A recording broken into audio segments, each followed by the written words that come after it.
আসসালামু আলাইকুম রহমতুল্লাহ। জি প্রিয় বন্ধুরা, আমার হাতে যে গাছটি দেখতেছেন এই গাছের নাম হলো বাসক পাতা। কেউ গ্রাম্য ভাষায় আদা বা অসের পাতা বলে ডাকে। আপনার আঞ্চলিক ভাষায় এটা কী নামে ডাকে কমেন্ট করতে ভুলবেন না। তো যারা ঠান্ডা কাশি বা হাঁপানিতে ভুগছেন, খুল্লুর খুল্লুর কাশ ওষুধ খাচ্ছেন কিন্তু কাজ হয় না, শুকনা কাশি, বুকে কফ জমা, সর্দি, নাক টান দিলে ভিতরে যায় না, আবার ছাড়তে চান আসে না, বা কাশ ফালাইতে চান তাও আসে না, ডুব গিলতে চান ভিতরের দিকে যায় না, শুকনা কাশ, বুকে জমাট বেঁধে রয়েছে, ভিতরে গড়গড় শব্দ হয়, ঠান্ডার জন্য শ্বাস নিতে কষ্ট হয়, তাদের জন্য বিশেষ উপকারী।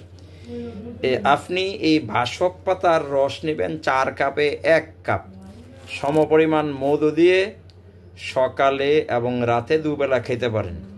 এটা বাচ্চা থেকে বৃদ্ধ মানুষ সকলের জন্য উপকারে আসে। আপনি এটা পাবেন কোথায়? এই দিঘির পারে, ক্ষেতের ধারে, জংলা ঝোপঝাড়ে।